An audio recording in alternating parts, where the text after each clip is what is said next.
राजा सैनिक और रानी चेलना। यह भगवान महावीर के समय की कहानी है। मगध देश के राजा का नाम प्रसेनजीत था। उनके कई पुत्र थे। उन पुत्रों में से एक थे सैनिक, जो कि बहुत ही बुद्धिशाली और पराक्रमी थे। अपने रूप और गुणों के कारण वे सभी राजकुमारों से अलग ही थे। उस समय राजा चेटक वैशाली के शासक थे और उनकी चेलना नाम की एक खूबसूरत बेटी थी। एक बार भरत नामक कलाकार ने चेलना का चित्र बनाकर मगध के राजा सैनिक को दिखाया। चेलना की सुंदरता से मंत्रमुग्ध होकर सैनिक को उससे प्यार हो गया। एक दिन चेलना मगध नगरी आई, जहाँ उसने राजा सैनिक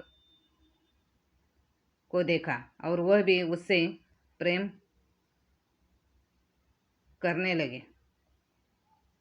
उन्होंने जल्द ही शादी कर ली। रानी चेलना जैन धर्म की समर्पित अनुयायी थी,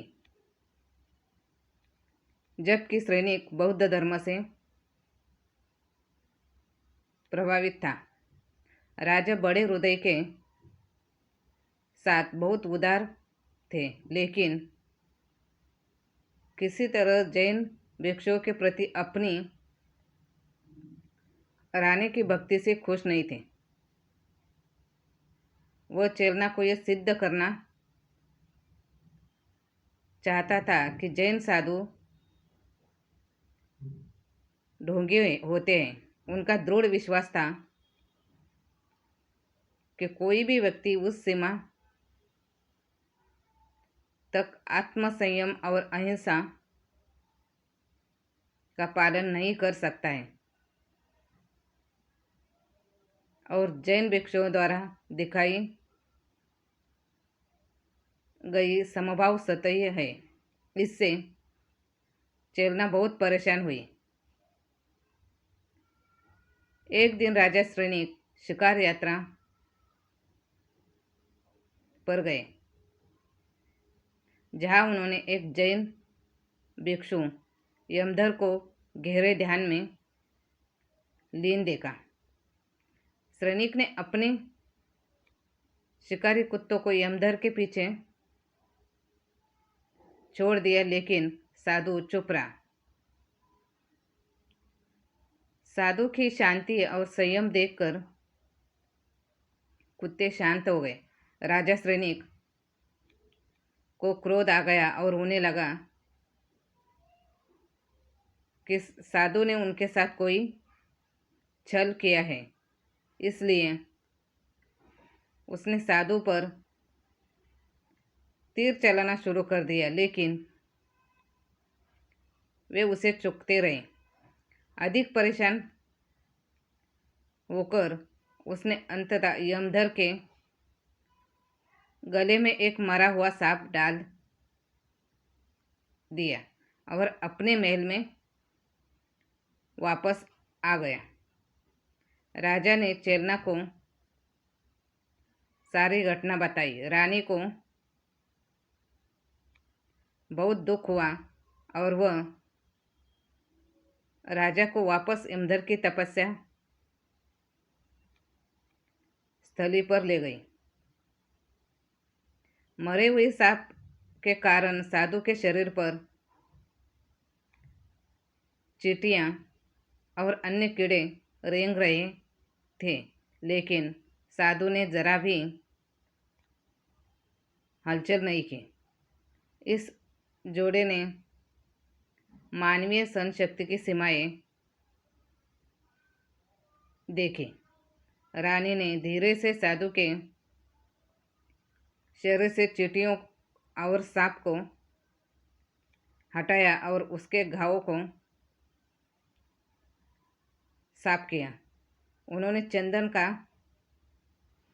लेप लगाया। कुछ देर बाद यमधर ने अपनी आंखें खोली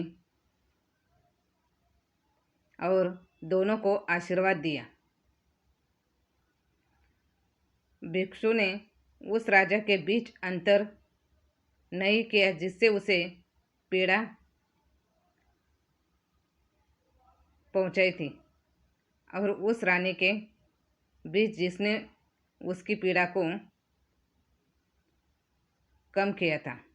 राजा श्रेनिक बहुत प्रभावित हुए और उन्हें विश्वास हो गया कि जैन साधु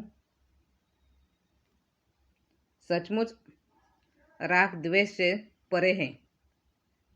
इस प्रकार राजा श्रेनिक रानी चेलना के साथ जैन धर्म के प्रति समर्पित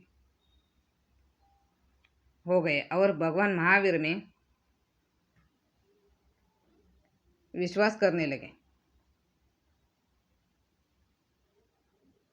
इससे हमें यह सीख मिलती है कि किसी को अपने से अधिक धार्मिक व्यक्ति की इच्छा शक्ति और भक्ति पर सवाल नहीं उठाना चाहिए, खासकर यदि कोई तुलनीय स्तर की तपस्या और भक्ति नहीं कर सकता है। वास्तव में ऐसे व्यक्तियों का